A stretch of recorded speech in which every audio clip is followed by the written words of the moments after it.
दोस्तों, आज के हिंदी रीडिंग के इस वीडियो में आपके साथ शेयर करूंगी प्रेमचंद की कहानी कफन का दूसरा हिस्सा।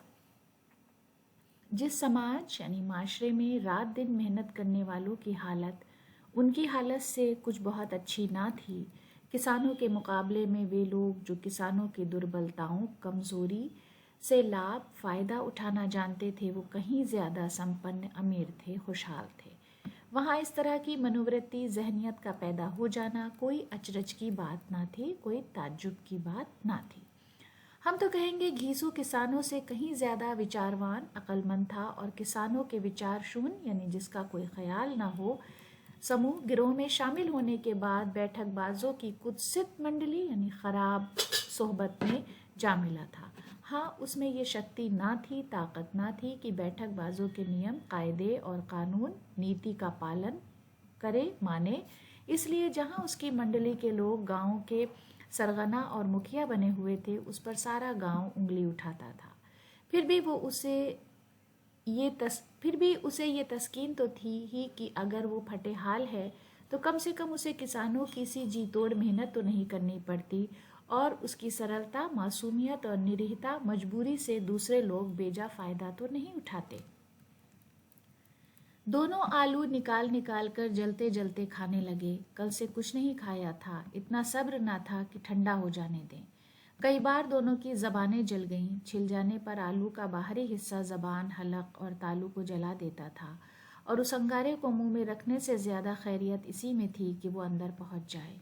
वहाँ उसे ठंडा करने के लिए काफ़ी सामान थे, इसीलिए दोनों जल्द जल्द निगल जाते। हालांकि इस कोशिश में उनकी आंखों से आंसू निकल आते। घीसू को उस वक्त ठाकुर की बारात याद आई जिसमें 20 साल पहले वो गया था। उस दावत में उसे जो तृप्ति सेरियाबी मिली थी वो उसके जीवन जिंदगी में एक याद रखने लायक बात थी और आज भी उसकी याद ताज़ा थी। बोला वो भोज नहीं भूलता। तब से फिर उस तरह का खाना और पेट भर नहीं मिला। लड़की वालों ने सबको भरपेट पूरियां खिलाई थीं, सबको, छोटे बड़े सबने पूरियां खाईं। असली घी की चटनी, रायता, 3 तरह के सूखे साग, एक रसेदार तरकारी, दही, चटनी, मिठाई।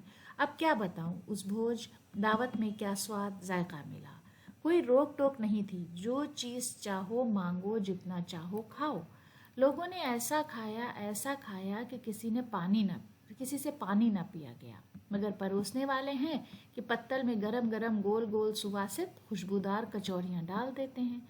मना करते हैं कि नहीं चाहिए, पत्तल पर हाथ रोके हुए हैं, मगर वो है कि दिए जाते हैं। और जब सबने मुंह धो लिया तो पान इलायची भी मिली, मगर मुझे पान लेने की कहाँ सुध थी। खड़ा हुआ न जाता था, चटपट जाकर अपने कंबल पर लेट गया। ऐसा दिल दरियाव था वो ठाकुर। माधव ने इन पदार्थों चीज़ों का मन ही मन, दिल ही दिल में मज़ा लेते हुए कहा, अब हमें कोई ऐसा भोज नहीं खिलाता। अब कोई क्या खिलाएगा। वो ज़माना दूसरा था। अब तो सबको किफ़ायत सूझती है। शादी ब्याह में मत खर्च करो, क्रियाकर्म यानी आखिरी रसूमात में मत खर्च करो।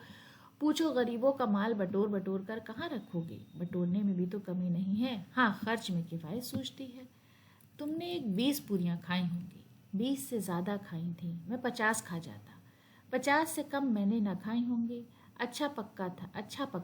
तू तो मेरा आधा भी नहीं है। आलू खाकर दोनों ने पानी पिया और वहीं अलाव के सामने अपनी धोतियां ओढ़कर पाँव पेट में डाले सो रहे, जैसे 2 बड़े बड़े अजगर गेंडुलियां मारे पड़े हों और बुधिया अभी तक करा रही थी। तो दोस्तों, आज का ये वीडियो यहीं पर ख़त्म करते हैं। अगले वीडियो में आपके साथ इसका अगला हिस्सा शेयर करेंगे। वीडियो देखने के लिए बहुत बहुत शुक्रिया।